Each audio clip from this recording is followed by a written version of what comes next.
Wednesday shop talk, everybody. I fixed the head in the house. On my way in the house, I'm taking all this stuff out to the street for tomorrow's pickup. And hopefully they'll pick it up because that's a lot of heavy duty bags. And I try to keep it down under about 40 pounds. A few years ago, they didn't take it. They left me a note instead that the can was over 50 pounds. So I carried the can back and then I just split up the weight. This is a different company though. They got a new contract. Anyway, I'll be out there to help them. So today I used my Sawzall. I did a thing on that, but then on my noon update, I came inside my shop. I needed a machete right away. So this was right on the top. I was gonna grab the Kukri or the Safari, the one that I did the custom scales on, but I just grabbed this. It's right on top. This is that primitive jungle primitive.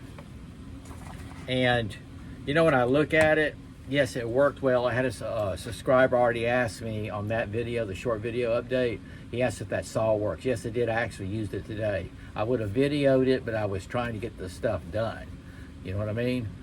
But this is the Fusion series. I've had this for years. Now, when I look at it now, I wish I had saved this one in my collection because the Fusion was a period of SOG that they did a lot of fusion knives. The quality, the steel and everything got less quality, you know what I mean? It was just a low grade. They went through a low grade, and that was the Fusion. My Fusion throwing knives, yep. Okay, this is HCR 13 MOV steel. I did a short video on it.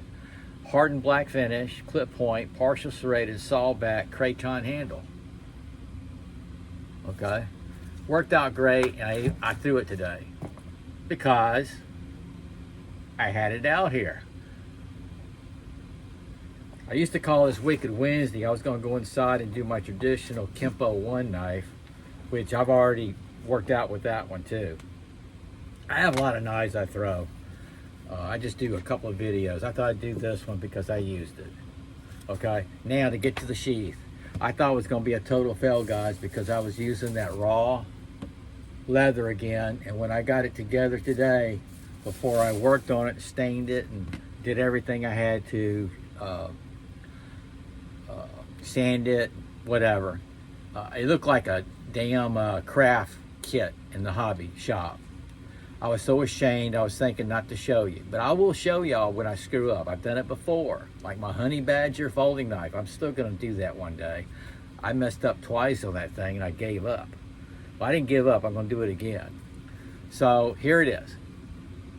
Okay, here's the leather sheet. Now it did come out darker than what I wanted, but that's okay. This is the sheath it has. I do not like the Ontario sheaths, the nylon sheaths. I just can't stand it. I got a whole drawer full of them in there. I do. I seriously have a drawer full of the nylon sheaths. Their leather sheaths are fantastic. So I did the leather sheath for this Morta 4. And what did I learn off this one? Okay, this is like almost a spear point. Okay, so it didn't have the dagger point and it didn't have the clip point. So the dagger sheaths like I did, I couldn't go with that shape, and I didn't want to go with a complete clip point. You know, this is like straight. I wasn't going to do that shape. So I just kind of came up with that. I did it on cardboard, drew it out, set the knife on it, make sure it's going to fit and everything. It could have fit better. And this is the shape I came out with. Okay, now what I did on this one, two things. I brought the loop over and inside and sewed it, stitched it, and check out this strap. You know how I've bought my straps from Amazon for scout carry. I use those for my crossover for my dagger sheaths I customize. I don't have to buy those anymore. I'll just buy the snaps. I got a few more snaps that I had in my kit here. I'll buy a few more snaps. I made my own strap. So I'll be able to do crossovers, this thing. I'll be able to make my own scout carry. Isn't that cool? So I was pleased with that. Yeah, it works. Just put it in the right area, and there you go. This is the Morta 4, micarta scales. Now when you look this up, if they're still available, you'll see brass pins, and mine had popped out a while back, so I just replaced it with screws. I throw this.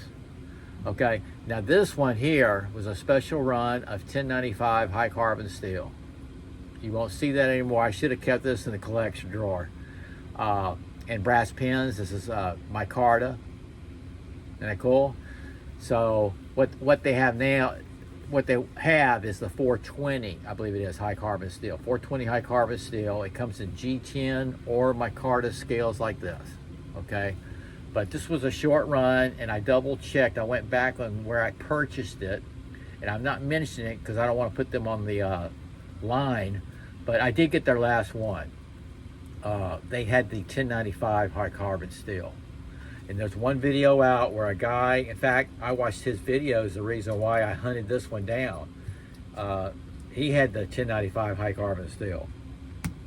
So there it is, it's all snapped up. That's another custom leather sheath. And I think it came out pretty good. It looked better than it did this morning, I'll tell you. It just shows you don't give up, you know what I mean? Just keep going at it. It'll work out. I tell you what really helps it toward the end, and I learned all this from Last Chance Knives. Of course, he would do something a lot better than this. That leather sheen I use on it, that's when it's all done. You just wipe it on there, let it dry just a few minutes, and then buff it off. And that's what you get, the shine that protects it. Almost makes it water, not waterproof, but water resistant, helps propel it a little bit. All right, guys, I gotta go in. I gotta go around that way, get the stuff out to the street, and vacuum the house. Y'all take care and sog out.